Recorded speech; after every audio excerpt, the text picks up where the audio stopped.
earthquake or some big end of the world type scenario.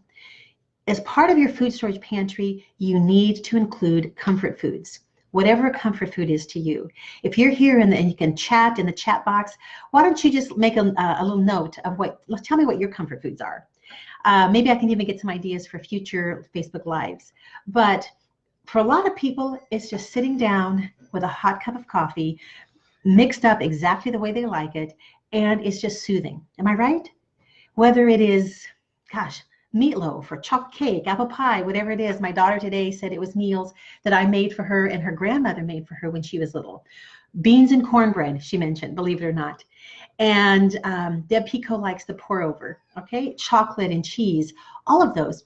Let's make sure that we include those in your food storage. So here's what you need to know about coffee in particular, but you can apply this to a lot of other foods that you might want to store. So first of all, look at the different forms of coffee. For the most part, you have instant coffee, and I have a big thing of instant coffee in my food storage pantry. Folgers, I bought it several years ago. Ground coffee, coffee beans that have been roasted, and green coffee beans. Have any of you ever bought green coffee beans to roast your own? Now, green coffee beans will have a much, much longer shelf life than any of the other forms of coffee. The beauty of the green coffee bean, and by the way, there's an article on my blog today about this, and I'll give you the link in the show notes here. But the beauty of the green coffee bean is that, number one, it has a longer shelf life, and number two, you can roast it yourself using just a skillet and your oven or your stovetop. It is really, really easy to do. Once you do that, you'll need a coffee grinder, and here at our house we have a manual coffee grinder. And boy, you can work up a sweat grinding coffee if you have never ground coffee before. However, it's easier than a grain mill if you're going to be grinding wheat.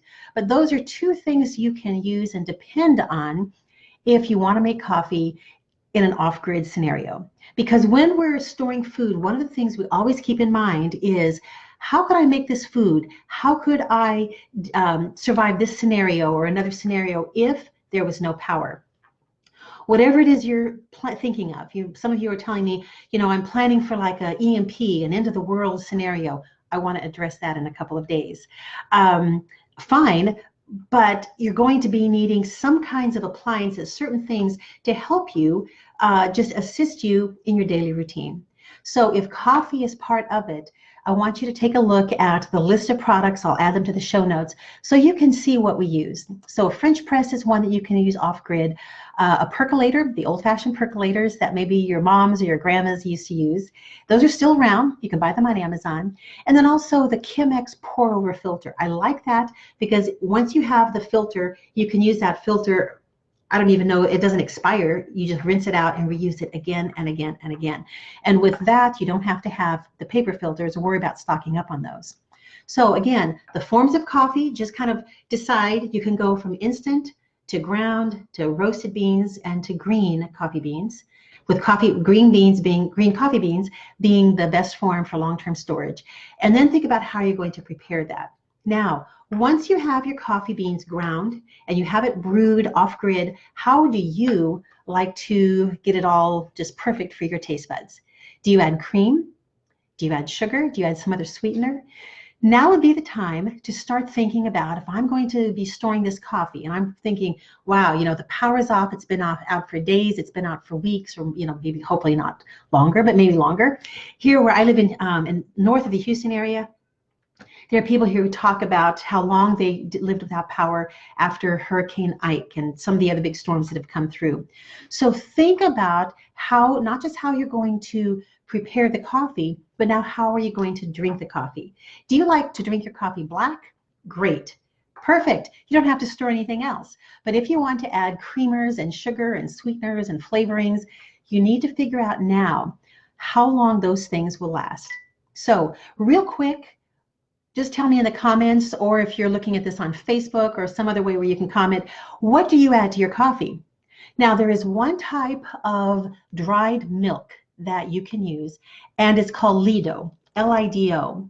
And it is the only milk that I know of that has, it's fortified, but it also is also, it's not just the skim milk that you get normally when you store dried, dehydrated milk.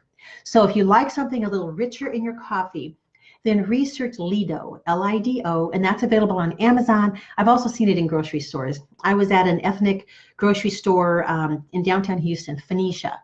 Perfect if you're a foodie. And they carried, excuse me, it's Nido, Nido, Nido milk, dried milk. As long as something is stored in the container that it comes in and it's protected from light, it's protected from oxygen, heat, humidity, those are the biggies, and insects. I don't know if an insect can, bite through a metal coffee can or not, possibly, if it's given enough time and it's really persistent.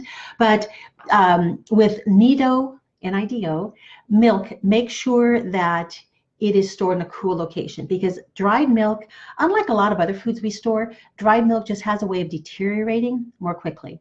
So, talking about storage, the way something is stored. Sugar stores just about indefinitely. Just keep it away from moisture. Sweeteners, just look on the label. In fact, you can just do a real quick search to see how long can I store sweet and low. How long can I store equal, and get an idea there. Whatever it is you store, including all forms of coffee, you'll need to protect it from heat. Make sure you store it in the coolest place you possibly can. Light. As long as the coffee beans in whatever form, as long as it is in a package that doesn't allow in any light, that could be a metal can, it could be a paper bag, although insects can chew through a paper bag. Light will begin to deteriorate the flavor and whatever nutrients, whatever micronutrients are part of coffee, it'll deteriorate those kinds of things. So protect your coffee from light, from humidity, from oxygen. Now let me pause here with oxygen. You can easily take a container of coffee beans, whether they're roasted already or green coffee beans, any form of coffee, and put just one 100 cc oxygen absorber into the container, and then seal it up. The oxygen absorber is going to absorb all the oxygen in the container and is going to protect that coffee from becoming oxidized. So if you decide you want to repackage the coffee, you'll also want to deal with oxygen. So the addition of an oxygen absorber is probably the easiest way to go. But if you have a vacuum sealer, a lot of us use food savers. They're just, you can buy them at grocery stores. You can buy them at Walmart, Target. The food saver concept, you've probably seen that maybe on TV when they're sucking out all the air and they show you how much, how fresh a steak or vegetables stay as long as it's vacuum sealed. Then do the same thing with your coffee beans and even ground coffee. And that way it'll protect it from oxygen. But because those bags are transparent, you'll have to then store those in a dark container. So remember, whether it's dried milk, whether it's sugar, sweeteners, all foods, protect them from heat, humidity, oxygen, light, pests, and you will be able to store whatever it is, coffee in whatever form, for a very, very long time. Let's see, someone has commented that they won a bucket of green coffee beans, and it is very, very easy to roast those. In fact, I have a complete article that gives all the, how to roast and different ways of roasting, different ways of grinding on my blog, and I'll share that link with you. So let's see. Everyone says they drink it black. They use French vanilla creamer, wet or dry. And by the way, you might also want to look for recipes to make your own creamers. So if you can make a mixture of, if you like milk, some kind of a milk-based creamer, and then you can add flavorings, you can add sweeteners, and then keep it refrigerated, then you can have that for a longer term storage. I'm just looking through comments here, quite a few. And by the way, I love buying shelf-stable almond milk, because sometimes instead of regular milk, we just use the almond milk. And the shelf-stable can sit in your pantry for many weeks, if not a few months. So decide what kind of coffee is easiest for you to store. Decide how you're going to store it. Are you going to store it in the container it came in? If they're vacuum sealed, it means that it has been depleted of oxygen and you're good to go. But if it's a glass jar or if it's plastic container where you can see through it, make sure that you put those in a dark container or you repackage them, either way. So coffee is one of, it's a comfort food to many, many people. And if you think about, you know, a time where you had just sat down and you had a few minutes to relax and you had that cup of coffee in your hand, it is just so nice. You want to have that feeling in some kind of emergency. If the power goes out, you want to have one or two ways to boil your water, get your coffee made. You want to have your all of your coffee stored and all of your fancy additions, whatever it is, or if you just drink it black, that's fine too. So I have a printable for you, and I'd like for you to access this. I send it by email, and all you have to do is go to thesurvivalmom.com/coffee tips. Or if that link is in the show notes that you're looking at, there may already be a link for you. thesurvivalmom.com/coffee tips. And you will get a whole sheet of coffee tips and a glossary. The next time you go to a coffee place, you're never going to have to wonder, you know, should I ask for a latte? Should I ask for Americano? What, you know, how should I order this? It's all covered in the coffee tips, as well as tips for storing coffee. So I'm going to be back tomorrow, and my topic tomorrow is freeze-dried food. Real quick, in my kitchen right now is a big number 10 can of potato flakes. There's a story to go along with that. But I opened this up and I looked at the expiration date, and it was about, I want to say, gosh, 10, 13 years old.